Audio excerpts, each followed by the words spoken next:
The Overstood Human Podcast, unfiltered dialogue, real solutions, no labels.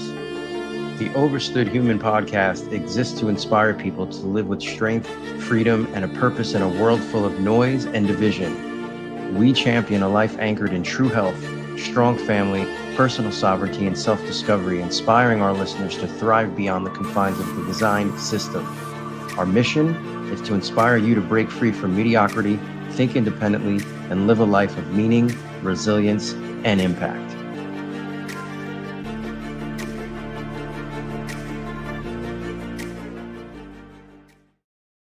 I'm Frank Tortorici. My name is Sarah Green. And my name is Coach Chris. And we are the Overstood Human Podcast. Why do 5 of my 7 kids have allergies? I never knew of anybody who had eczema. I knew of a very small number of children who had asthma, but that has exploded as well today. And our fertility is dropping dramatically.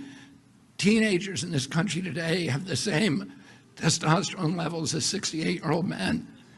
Our girls are reaching puberty 6 years early, from 10 to 14 years old. And this is existential for our country. And we have to address it.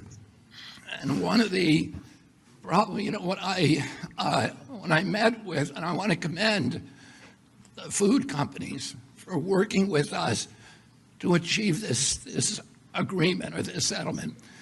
And when I went in a few months or about a month ago to meet with the food companies, I was talking with my staff about these petroleum-based dyes, and I said, if they want to add petroleum, if they want to eat petroleum, they ought to add it themselves at home. But they shouldn't be feeding it to the rest of us. And without our knowledge or consent. And unfortunately, we're going to get rid of the dyes, and then one by one, we're going to get rid of every ingredient and additive in food that we can legally address. God, it's so refreshing to hear that dialogue at that level when it comes to food, right? I mean, Totally. Absolutely. I've been waiting for that for 45 years, Frank. Yeah, for somebody in that I'm close position. to 30 waiting for that.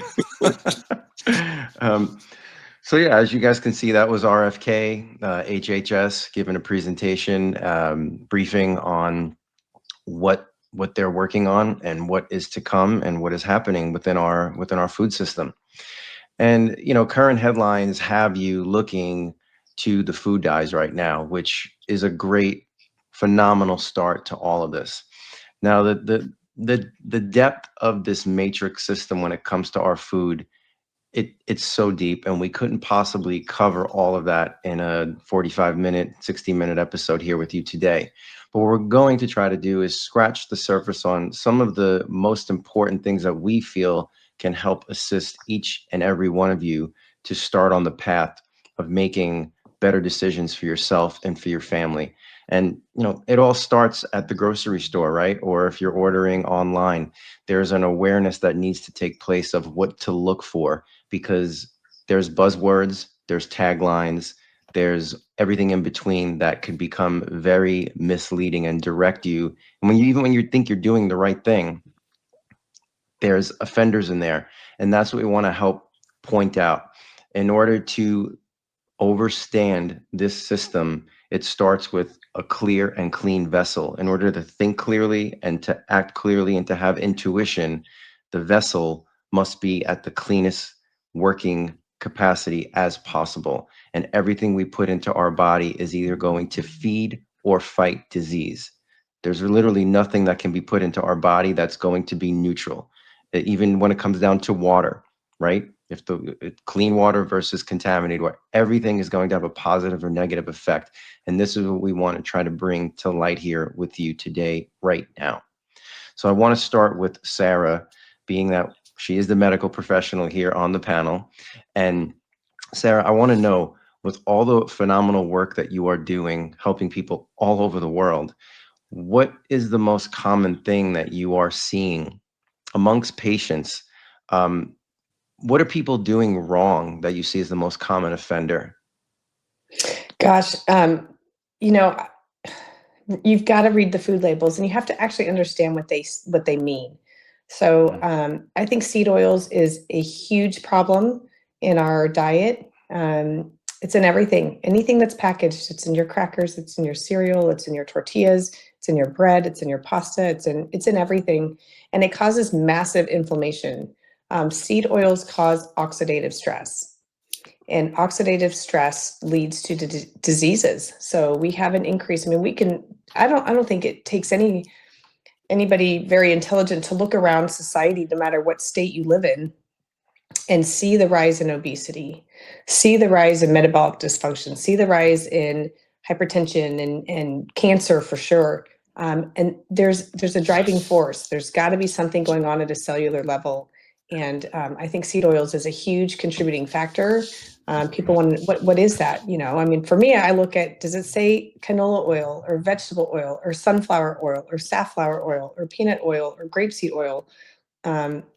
Those are all things that you absolutely want to avoid. And it's going to be in just about every packaged food. There's a particular cracker I normally buy because it doesn't have any. And I just read an article that they actually do have seed oils in them.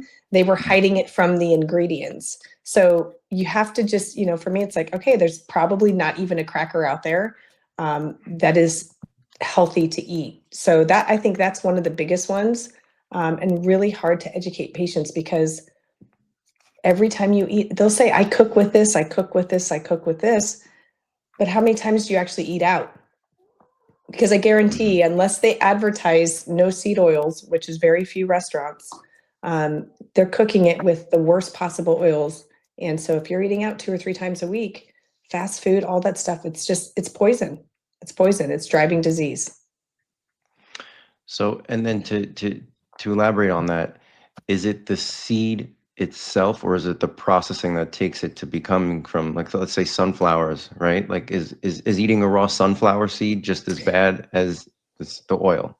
It's the processing. It's the processing. I mean, this stuff is used as like engine lubricant. Why would we want engine lubricant in our bodies, in our food? It's cheap.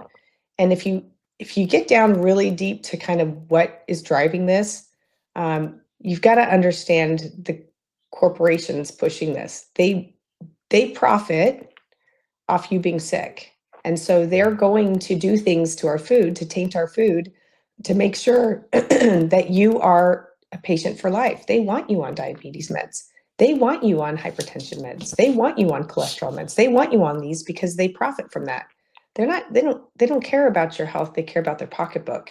So if we were to have super clean foods, they lose, we win, but they're bigger. So you have to start, you got to read the labels. And again, guys, this is in organic food, labeled organic food. This is in non-GMO labeled food. Like, this is where it comes down to becoming a detective in everything that you are putting into your body in regards to food, reading the ingredients. So we're going to come back to that in just a second. But with Chris, I wanted you to kind of just give us a little bit of just a little snippet, if you will. I think all three of us, we agree how important protein is for the development of muscle tissue, the brain, ligaments, everything within the human body. And as we know, muscle is one of the key longevity organs in the body for as we age, right? It's like every time we exercise, we're investing into our future, right? It's like I always tell clients, like, the better quality muscle you can build now at a younger age is like literally putting deposits into the bank for when you get older. Because as we know, as we get older, hormones, muscle tissue, it deteriorates, right? So Chris, saying that, when you're shopping for beef, chicken, turkey, fish, even any of that, what, there's so much out there, right? There's organic, there's grass fed, there's farm raised, there's wild caught. Like, just give us a brief, like, what's your take on all that?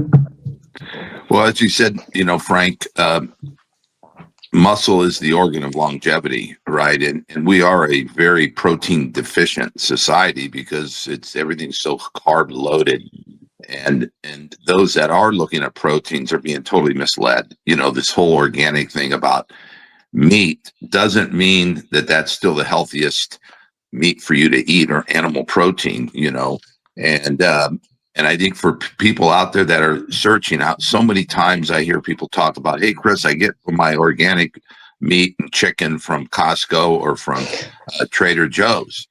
And, I'm just thinking, well, do you guys even know where that's coming from? I mean, most of the grass-fed beef that people are purchasing in the United States today is actually coming out of China, believe it or not. And they, especially when they're in the big box stores, there's no way you can buy good quality beef for $8 a pound. You just can't do it, Mhm. And so I think, again, and what we really want to get out here on this, on our podcast, part of our mission is unplugging from the matrix. And the biggest matrix is our food system. And like Sarah was saying, is what's keeping everybody sick. Mhm. For 45 years, I've been talking and preaching that one of the most important things you can do, if you can only choose a couple things to do, that's strength training and consuming animal protein are probably the two of the most important things you can do from foundational health. And, so what I encourage people to do really is to go to farmers markets, find your local farmers that are in your area that are doing regenerative farming, because if not, these big feedlots, I think if we took people on a tour of a feedlot, they would never eat that food again. If they saw how the animals were raised, how they Yeah. are all stuck in like a little pen, they just, they're sitting in their own feces. They're just drinking water from a, polluted, dirt there. And, here's the thing, we are what our animal eats. So Mhm. we become whatever kind of food we're ingesting, from our animal. So, when you tell people that, they look at you like, wow, I never even thought of that. No, we are. So whatever your animal's eating, that's what's getting into our system. And I think, like you were saying earlier, Frank and Sarah, is there's so much disease in this country, and there's a lot of factors, but I think the biggest contributor to the disease is our food system today. So people are eating out of boxes, and like we're talking about reading labels, and people are eating animal protein that they think is really good. And look at the fish today. I mean, it's so hard to find good, healthy, wild caught fish. Most of them are coming from farms now. I would say 90% of the fish that are in restaurants today are farm raised, and nobody even knows that. It says fresh halibut. Mhm. What does that mean? Unless you ask, most likely if they're honest, they're gonna tell you that those are farm raised fish, and who knows what they're feeding them. Again, they're swimming in their own feces, and and it's very difficult to find good healthy fish, because then you don't even know where the fish is coming from. Is it come from the ocean that's full of mercury? That's Right. the problem with a lot of tuna today. It's loaded with mercury. So you got to really, like Frank, you were saying, you got to be an investigator, man, and you got to dig deep on that stuff, because it is making a negative impact into your life. And this whole organic thing, you know, Sarah, Alan Teixeira, and he raises his own cattle, and he'll even say, "Don't even get me going on the organic topic, Chris," because Yeah. when someone says organic, it's not that much different than conventional, Mhm. and what they feed and what they spray and what the animals are eating, you Mhm. know. And when you think about these big feedlots and how they treat the animal and the way they slaughter them, it's not humane. And so just realize that those stress hormones that are going into that animal are what's getting into your body too, just because of the way the animal was treated. And so you really got to find these small farms. And if you're buying something in a retail store, most likely the meat has been vaccinated. That's become a new phenomenon now.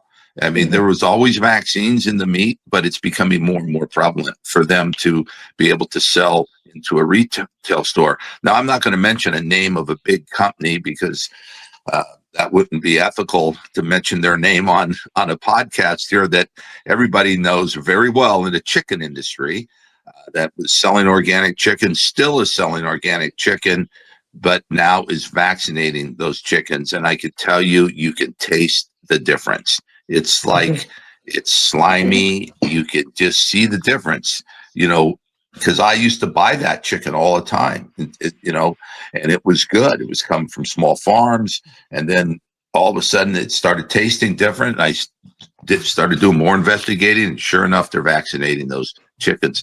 And, you know, and chicken is good, but it's probably one of the most dirtiest proteins out there because of the way most of these chickens are raised. So again, we're going back to look for regenerative farming, and you're going to find that in your local community or online. Yeah. And I think too, real quick, you know, talking about like eggs, right? So people will look for eggs at stores and, you know, free range versus pasture raised. So free range can be kind of a little area where they're free range versus pasture raised. So you have to be very careful what you pick and understand the verbiage that they use to try to convince you that that's the best quality. There's also an egg company that got in trouble for labeling their eggs as if something that they weren't. And so you've got to, you know, ideally you find someone, like I've got a gal down the street who has hundreds of chickens, and we go get our eggs. It's like $3 for a dozen. They're all really pretty colored, and they're just, I mean, these chickens, they're free. So you're going to get better quality if the animal's not stressed out its entire life. So true. And you know, it brings so much truth to the matrix, the system. You know, I personally think, I don't know how you guys feel, but I feel like beef is probably the best sources of protein on the planet, just because of 100%. it's to me, it's nature's multivitamin. And a cow is such a cleaner animal compared to a chicken, a pig, or turkey, you know.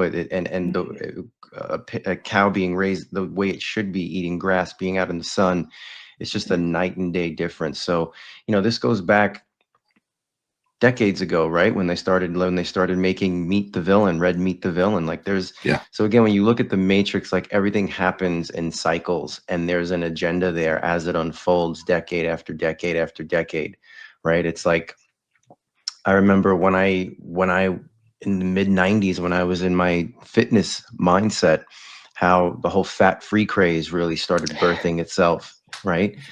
I mean, I remember eating a whole box of Snackwell cookies. They were fat free, but I would eat the whole box. I never checked the sugar content in them though, but I'd be mortified if I look now, you know?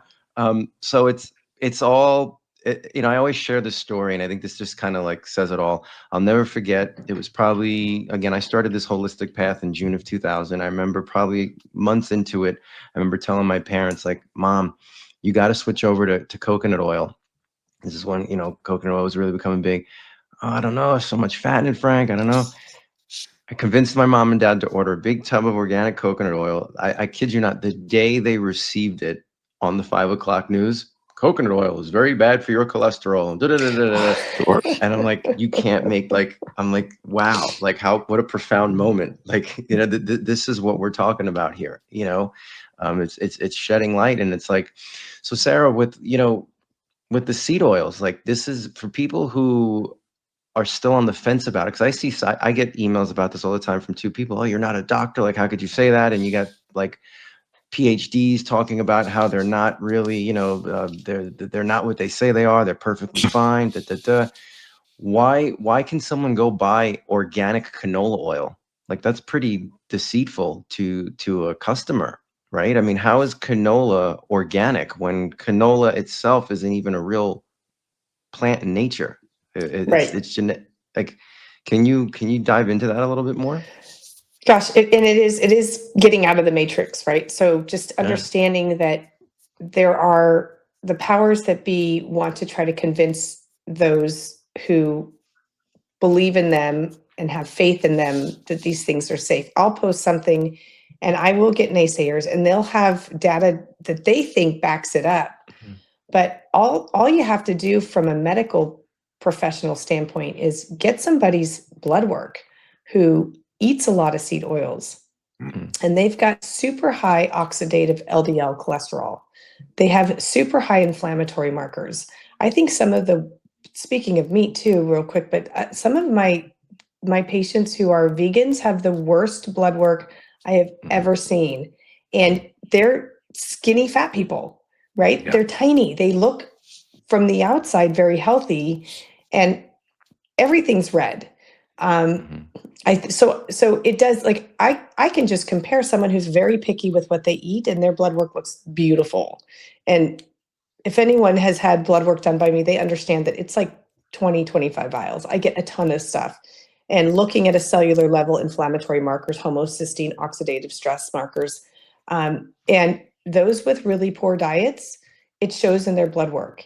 It's decreasing telomeres. It's increasing inflammatory markers. It's shortening their lifespan and leading to disease processes. I think one of the biggest things too is insulin resistance.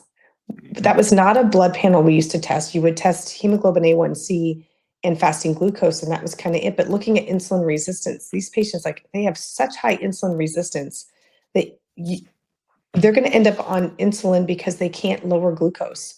Seed oils is the same thing, with just causing plaque in arteries and increasing metabolic dysfunction. So for me, and it doesn't, you don't have to get, first of all, someone who has a really high education, I used to think, wow, they're really smart. And now I just think that's just the longer amount of time they've spent in the indoctrination camp.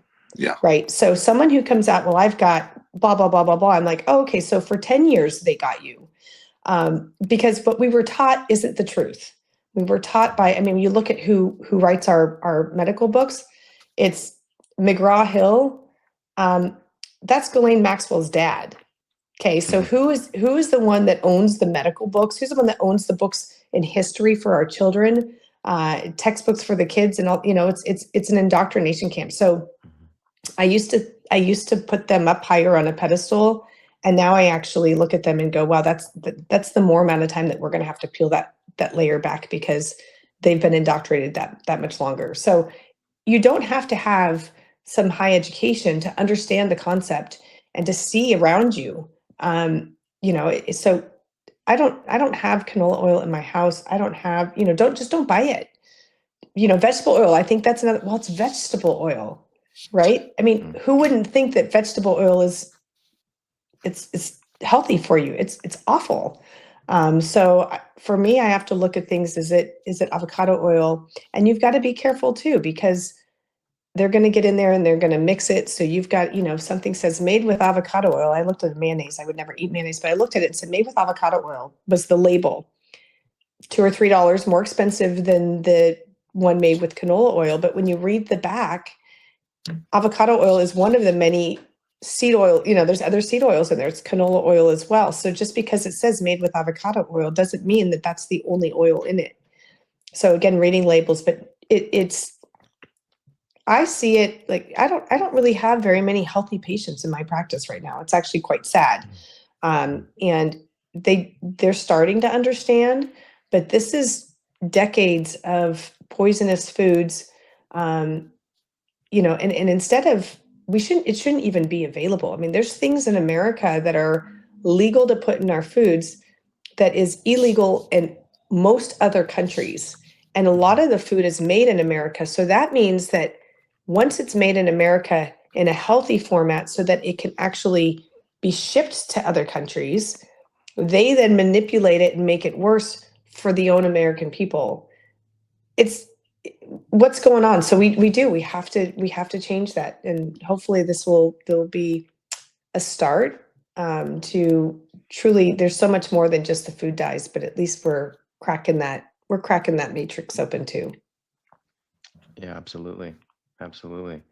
And and then it kind of segues into us too, like just the pesticides, right? You look at even like oatmeal, for example, right? I mean, I mean, now there's that one company that says it's glyphosate free, but for the most part, I mean, I know people love oatmeal, but I hate to be the bearer of bad news, but any client I work with, I try to get them to stop eating oatmeal immediately, for multiple reasons, from the gut to the pesticides. It's just I don't Chris, as I think we can attest to it, right? Like the fitness world, like oatmeal is like part of the holy grail, right? It's like, We lived on that during our bodybuilding days. It's amazing. right? If it wasn't oatmeal, it was rice cakes. That's That's right. That's right. So, with applesauce on top of it and the banana. some Skippy peanut butter too, some hydrogenated oils. Yeah. Yeah. So yeah. So I mean, you hear all these companies, and at the end of the day, here in America, it's profit over people, right? I mean, that's what it comes down to. I mean, at the end of the day, that's what it is. I mean, it's when you're at a grocery store, you are, as we were talking off camera, Chris, you are choosing the lesser of two evils, right? I mean, Yeah. that's basically what you're dealing with, because even organic is not what it, again, when I started this way of eating in June of 2000, it's changed so much. Oh, yeah. Almost 26 years of me being awake of all this stuff. Like, I've seen so many phases of this, so many. I mean, even recently too, I won't mention the market, but it doesn't matter, because any grocery store you go to, I actually did a video on it, and then I started talking to a lot of the local people here at the market, and I created awareness to where this place actually stopped using it. But when you're buying produce, it's not water that they're just spraying on your produce at the shelves in the store. Okay, No. it's called Produce Max, and it has chlorine in it with water. And Yeah. if you're not asking for the produce from the back of the store, that's what you're getting, like, soaked into your produce as well. And it's just sitting. I mean, how many times have you grabbed like a bunch of cilantro and you got to, like, it's like, oh my God, like there's so much It's water in not it, water. but it's not just water, you know? So there's so many of these things that, if we're not aware of it, we could run into trouble. And it's I think we can all agree, like, when we work with people and see people trying to put their best foot forward and investing into their health, but then still making these like mistakes that they're just not aware of, it's they're doing better, but we want to, our goal is to get people to be as optimal as possible, right? I mean, that's the end game, right? That's why we do what we do, right? Right.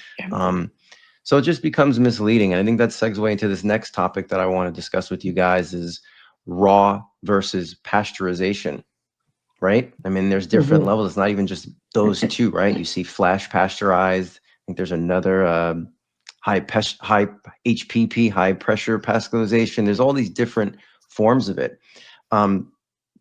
So really, at the end of the day, like, from my take, is pasteurization. I always explain it to people. It's like chemotherapy. It doesn't just kill the bad; it kills the good as well. You're exposing something to heat, that a food that shouldn't be exposed to heat, because as we know, when certain foods gets exposed to heat, the molecular structure can change and it's not the same thing anymore. So one of you, I would love for you to like dive into that a little bit. Like, what's one, I guess, let me ask the both of you. We'll start with you, Sarah. What's one food that you think is crucial that must be raw versus pasteurized? Milk. Mm, Absolutely. okay. And we don't, for me, and I didn't know back in the day before I learned, because everybody starts somewhere. Mhm. I thought I started with organic. Well, I'm buying organic. And then I'm buying A2 organic. But any kind of pasteurized food, milk, it's a processed food. And so it's killing anything that's good in it.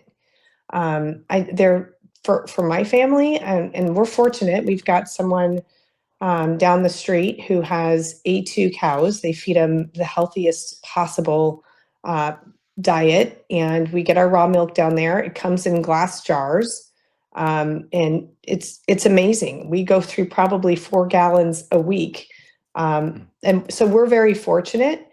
Some people don't have that ability, so you don't, get it from. It's going to come probably in plastic, and that's another topic. But try to find raw milk. Try to find raw cheese. Try to find, once if you're eating raw, you're actually getting good gut bacteria. This is microbiomes that will feed the gut, and everything starts in the gut. It's like the window. It's like building a house without a firm foundation. Your gut is so important. Talking about oats and destroying your gut. It is, you can't start building unless the foundation is solid.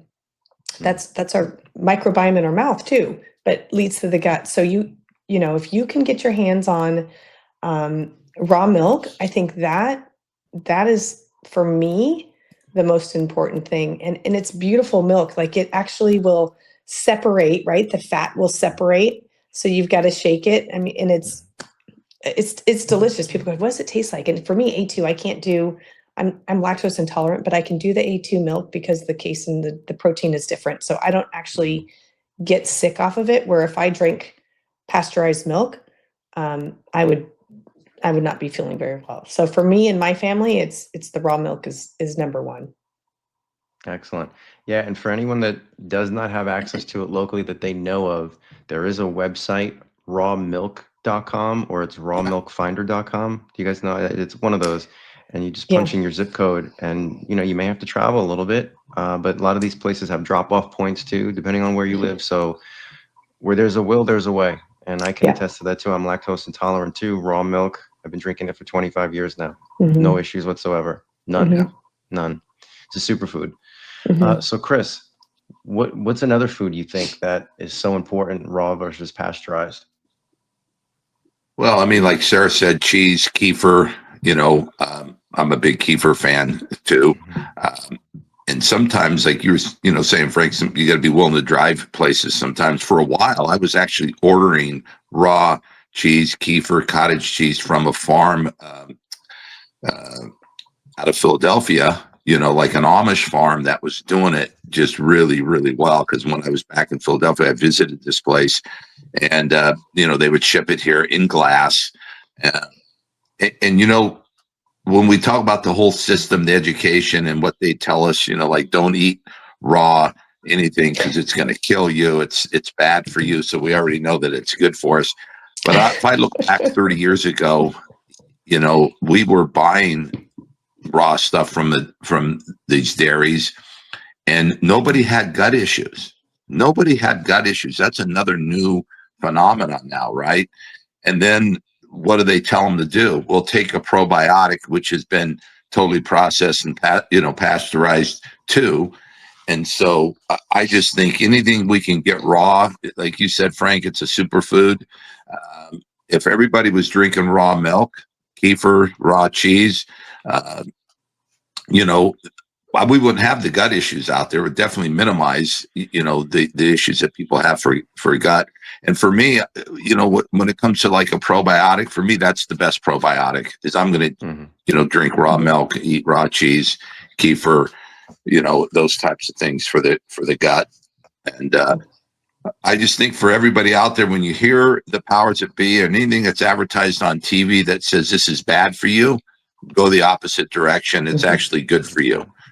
So when people probably ask you guys the same thing, what do you trust anymore, Chris? I said, well, whatever the powers that be are telling me is bad, that's what I'm going to take. If they're saying this is good for you, I avoid it. And as we all know, the gut is their second brain, and that's their number one objective is, Sarah, we all know this, that destroy the gut, you destroy people's health really quick. Their body can't absorb anything. Again, why I'm such a big fan of pasture raised, grass finished beef, meaning because that's so good for you too. Years ago when we were in the bodybuilding days and we were testing everybody that was eating, good quality beef, it was amazing the amount of muscle that they would put on versus those that weren't eating those kinds of foods. So again, then they tell us beef is bad for you. It increases cholesterol. Well, like you, Sarah, I'm always looking at blood work too and going, that tells you everything.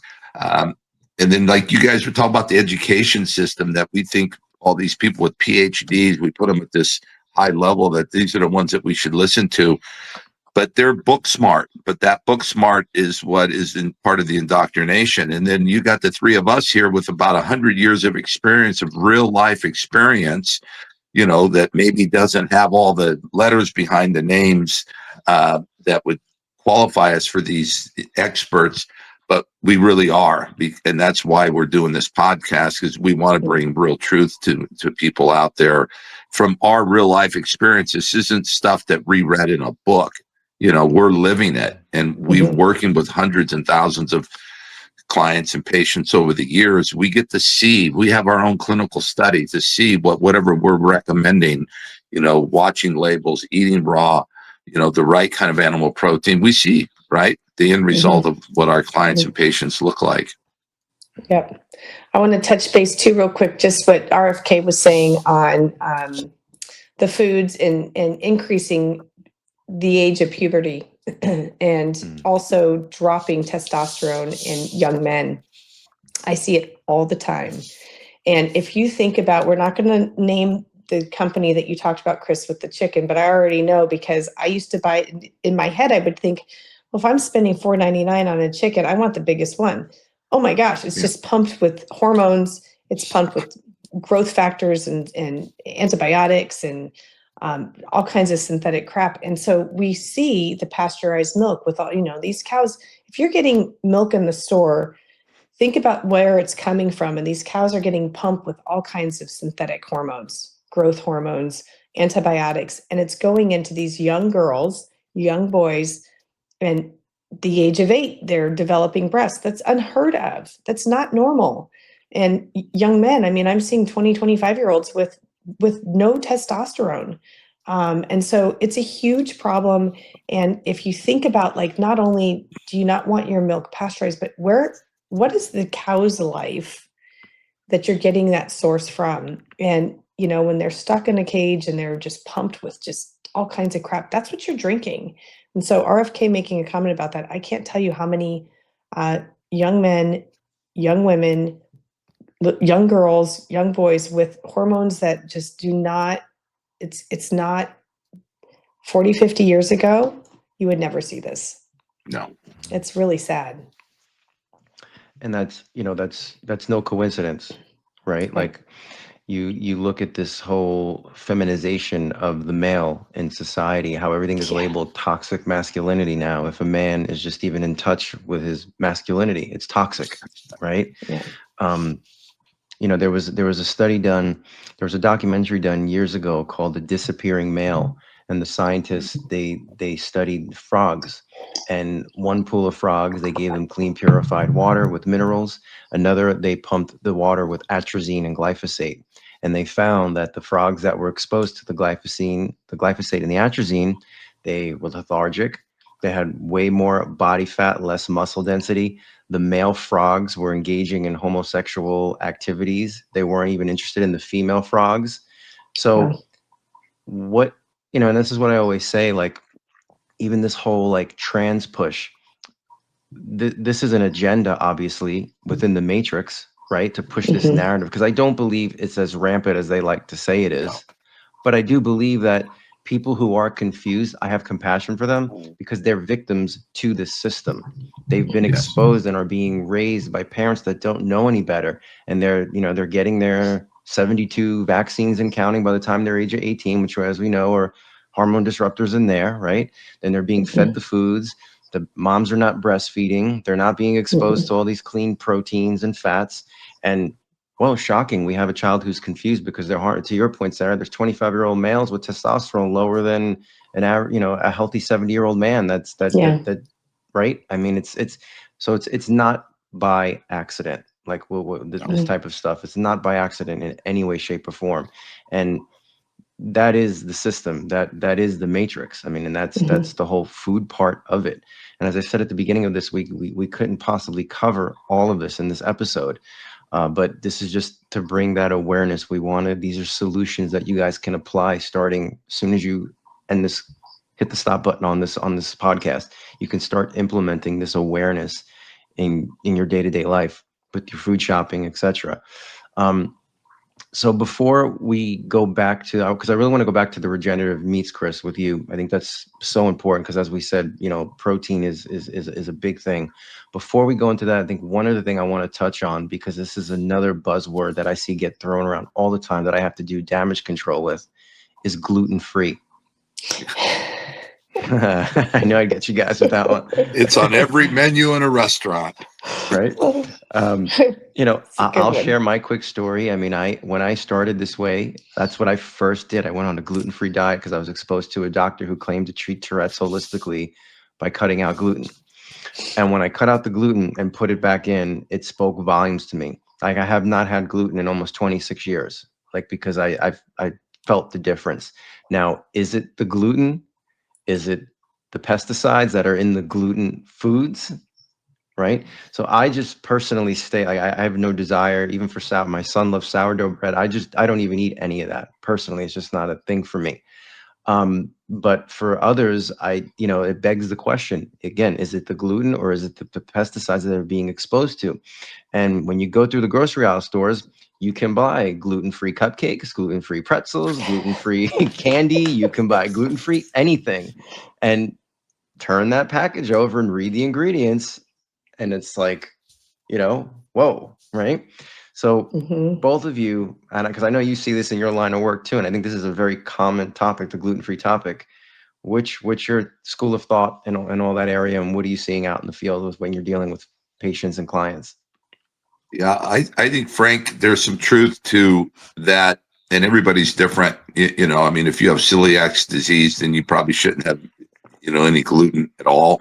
And it is sensitive to certain people. But I would say a lot of the stuff that they're saying is the gluten is actually the glyphosate and the pesticides that are in it. Because I'm always working with people, and you want to come alongside of people where they're at, right? Mhm. To try to take them from where they are to where we're at is overwhelming. And there are some people I've worked with that thought they were had issues with gluten, and we got them off certain things and had them start eating some real good long fermented sourdough bread, introducing that into their bodies, and they didn't have any problem. But the gluten-free oatmeal, they had all kinds of problems with. Still it was gluten-free. And like, we were saying, Frank, I think the whole gluten story is just another joke, because if you look at the ingredients on anything gluten, it's just I mean, it's a list this big. Mhm. So, and they got to make it taste good, because every restaurant now, people go, "Hey, Chris, I had a gluten-free pie the other night at this restaurant. Oh, must have been healthy. It's gluten-free. Pay $10 more." So I think the gluten-free is another big buzzword. I mean, do we have to pay attention to the wheat and the gluten? Sure, we do. But again, I really try to work with each individual. And like for me, I do really well with long fermented sourdough, but my daughter makes it, so I know it's the best of the best, and she's using the best ingredients she can find, and we don't have any problem with that, where Mhm. others probably do. Yeah. Yeah. I label gluten free like I label sugar free, Yeah. right? Just because something is gluten free does not mean that it's healthy. Just like something that says sugar free is not healthy, right? So you again, comes back to reading the labels, right? You can buy a gluten free bread, and it's got seed oils and it's got high fructose corn syrup. So pick your poisons. Is that is that a healthier choice? I don't think so. And if I have patients where we're trying to kind of, and you're right, Frank, like if you've got gut issues or you've got, and so many people do. Um, Instead of running a bunch of tests and to truly know if you're celiac, it's a biopsy. But you can start to eliminate certain foods and see how you feel. I do a test on patients. If we can't quite figure out what's going on, I'll do a food sensitivity test and test for 176 different types of foods. Is it 100% accurate? No, nothing in life is. Right. But it also looks at your gut biome. It looks at your tight junctions. Do you have leaky gut or not? So I've had patients who have had tons of gut issues, and it's actually things like oranges. They were allergic to oranges, and we had him on all kinds of different things for inflammation and joint pain. And he eliminated oranges from his diet and got better. So, you have to kind of start weeding things out. But anyone that buys a Diet Coke because they think they're getting healthy. I want a double cheeseburger and a Diet Coke. I'm like, what is the point? But I think gluten-free for most food products, not all, but for most food products, is probably just as dangerous as buying something that says sugar-free. It's kind of a joke. It's a joke. Yeah. And again, all roads lead back to read the ingredients. Yeah. Right? It's that simple. And I'm sure there's a lot of people listening to this that maybe we just blew a hole in their head that with the whole gluten-free thing. So the read their solution is labels. easy. Yeah, read the ingredients. That's the solution. And like Yeah, Chris's if it's point, got the sourdough is going to be your alternative for breads. And one other thing that I forgot to mention earlier, when Sarah, you just said oranges, when we were talking, I just want to go back quick to the raw versus pasteurized, because so many people drink juice too. And we didn't really touch on that. And I'm glad you said that, because it reminded me. The same holds true for juices, right? It's got to be raw, cold pressed only. That is it. Same thing, right? You're killing off enzymes, minerals, and a lot of these companies, when they're store bought, they're adding sugar to them, right? For the shelf life. I mean, because again, you look at like some of those brands, they'll say non-pasteurized or whatever, but they're not really, because if you look at the expiration date, it's good for good 5 3 years. to 4 weeks. Right. So that's not raw. A real raw milk or raw juice is going to expire within 7 to 10 days at the max, especially once you open it, for sure. You know. So very important on all those topics. So now, last but certainly not least, I think this is a very important piece of this episode. We want to dive really into the protein sources in a more detailed approach now, even though we just kind of touched on it with Chris, but I want to bring it back to Chris now.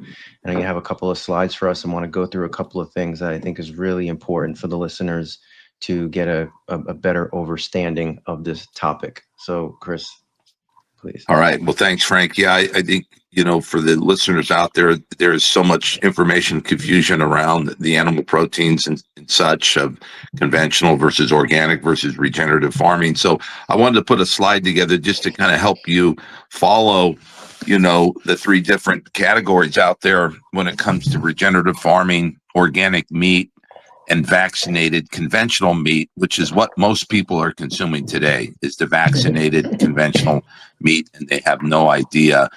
So there's 3 different ways of approaching animals, and the outcomes couldn't be more different. So if we look at regenerative farming, I added that first because that's really where everybody should be going. Anything other than that is, we always talk about good, better, best. This is the best. Now, good would be organic, but let's just look at a little bit of the regenerative farming about, the soil. I mean, again, if we are what our animal eats, our animal's eating stuff as being around in the soil. So it makes so much sense that the soil is right, because that's where they're eating their food from, is from the soil, right?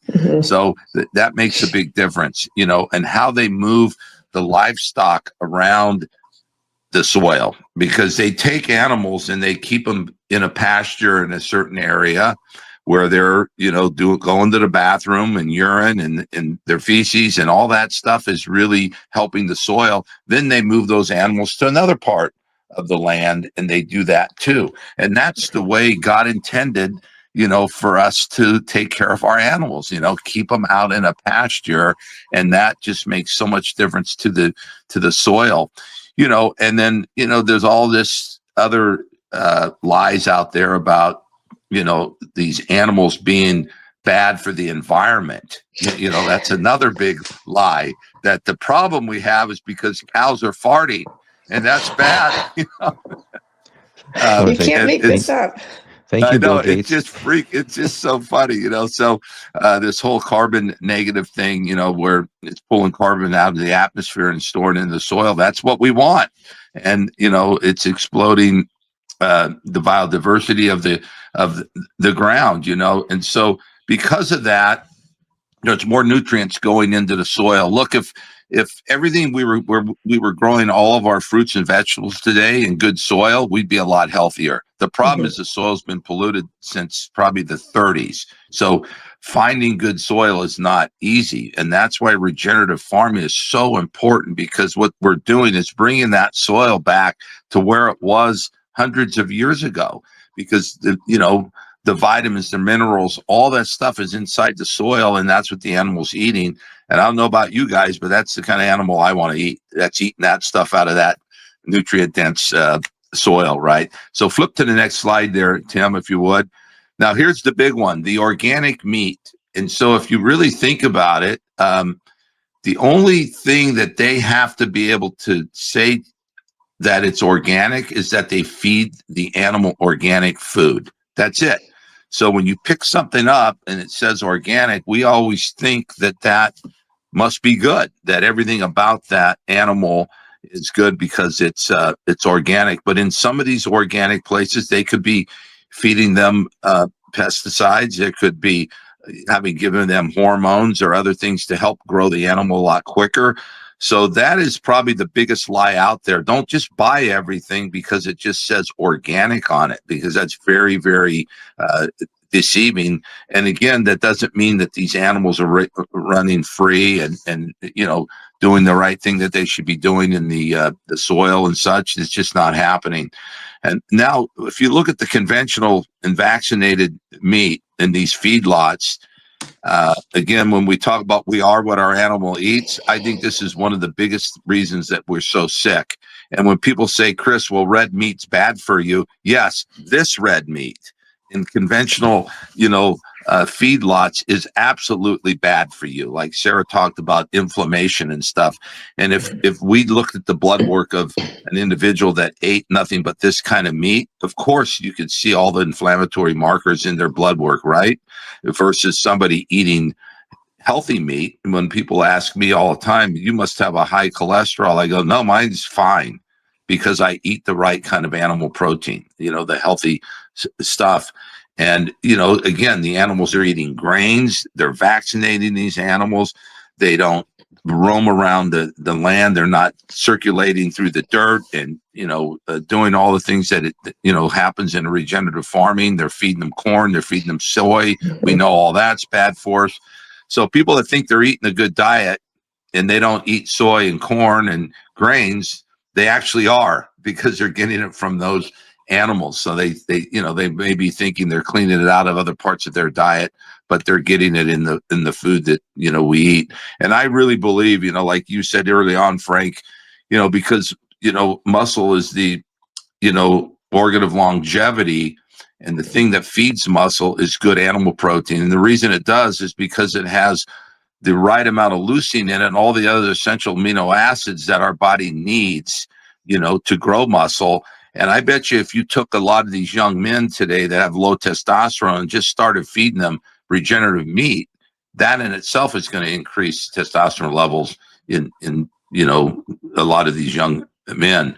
And so I want to encourage everybody out there now to just look for regenerative farming, because if not, you're not getting the best animal protein. And that comes down to the chickens, with the eggs and the chicken that you eat. Because I can tell you, when you get chicken from a regenerative farm, you will never go back to any other chicken. It tastes so good. It's just dense, and it's the way it should be. But it's not cheap, Going to Trader Joe's and Costco, buying $8 a pound of red beef is not good. Most of that stuff, as I said earlier, is coming out of China. So look for your local farms, look for regenerative farming, and you will find those locally. There's a few online, but then, you got to do your due diligence with these regenerative farms too. And you got to know, because the ones that are doing it right out there are not selling into a retail store, because if they go into a retail store, they've got to vaccinate. So you want to find these farms that are literally just taking the food from the farm to your front door. That's when you've got yourself a good company. Call these companies, talk to them, find out what they're doing. The one thing about regenerative farming is they are not vaccinating. Okay, that is another big one. So they may say grass-fed, grass-finished, but they could be vaccinating their animals too. So again, look for that regenerative farming. You're going to be a heck of a lot healthier. Thank you for that, Chris. That was powerful and clear and concise and to the point. Right on. And you mentioned the word, this is a little off topic, but not really. But you mentioned cholesterol. And Sarah, I just want to ask you, I know that's because again, I mean, how many people do we hear that are on statins, right? I mean, I've lost count of how many people I've helped get off of them just Yeah. through everything that we've discussed here today. Is cholesterol the Grim Reaper? No, not at all. I look at, I don't really care what your total cholesterol is doing. I look at what your HDL is doing, what that number is, and I look at your triglycerides. If I divide those, I want it to equal less than or equal to 2 or less. So if I've got an HDL of 70 and triglyceride of 70, we're good. I do look at the oxidized LDL, which again, those are oxidative stress, turns into free radicals and wreaks havoc on the body. So I check that as well. But I think people with elevated total cholesterol and LDL, if their insulin resistance looks good, they're not inflamed, they don't have any risk factors for diabetes and any of that stuff, then they're good. They're good. I don't worry about it. Perfect. Well, Chris, do you have any last words before we wrap this up? I think we covered a lot. I hope this created some clarity for a lot of you listening and watching and not confusion. I hope you were able to have some solutions to a lot of the things that we pointed out to you. But Chris, any last words for the listeners? Well, I think the theme of this podcast today is take the time to look at the labels. And if you have young children, include them in that too. Start teaching them from a young age so that as they start growing and they understand, more and more. Because, if you look at the ingredients of an apple, it says apple. Okay. I've always, when I started teaching the kids at a young age, if there's more than 5 ingredients on a label, we need to take a deeper dive there. Right. And so for you listeners out there, this may seem really overwhelming, and it is initially, but start somewhere and just turn the labels over of everything that you're going to think about putting in your mouth. And if it does have over 5 ingredients on there, most likely there's just a lot of junk and preservatives and stuff in there that you don't need. And, you got your phone with you in the grocery store, go on there and punch in a few of those ingredients that says on, if there's 10 or 15 on there, and start educating yourself. Before you know it, you're going to know exactly what to look for and what you don't want to put into your body. Boom. Yep. Perfect. Couldn't agree more. Yeah. Cool. Sarah, anything else you want to say? I just want to touch off that too. It's overwhelming, and I know, a lot of patients, at least at my practice, when I start talking about the things to change, you start with one. Just start with one, and get that down to a perfection, and then go to the next. Because if you start thinking about all the things that you need to change, you'll get to this point where you're like, forget it. It doesn't matter. Who cares? And so take one, work on that, get that down, and then move to the next. And I promise you, as you start decreasing inflammation in your body, you're going to start feeling better. You're going to want to go do more exercising. You want to get out. You want to do things. So it will make a difference in how you feel. It'll make a difference in how you're fighting off diseases, and you're going to live longer at a healthy level. So one thing at a time. Excellent. And I'll just close out by saying, just to piggyback off of what you guys just said, don't be hard on yourself. We've all had to unlearn a lot of things throughout our journey, right? And in order to overstand this system requires a lot of unlearning, right? We've all been programmed by this system by design. And the worst thing you can do throughout this process and throughout this journey is feel sorry for yourself. Don't feel sorry for yourself. We've all been there. We're all there. We're all in this together. And that's what the Overstood Human podcast is here for and what we're about. We will find a way out of this together as a community, as a group, bringing our heads together. None of us here have the answers, but by putting our thoughts and our heads together with ourselves and with you, the listeners, we're going to figure this out all together. There is a way above and beyond this. And I, Frank, Chris, and Sarah, we are the Overstood Human podcast. Thank you for listening. Thank you. Thank you. Thank you for watching the Overstood Human podcast. Be sure to join in next week. This podcast is for informational purposes only and is not intended to be a substitute for professional medical advice, diagnosis, or treatment. Always seek the advice of your physician with any questions you may have regarding a medical condition. Always consult with your physician before starting any exercise program or doing anything contained in this podcast.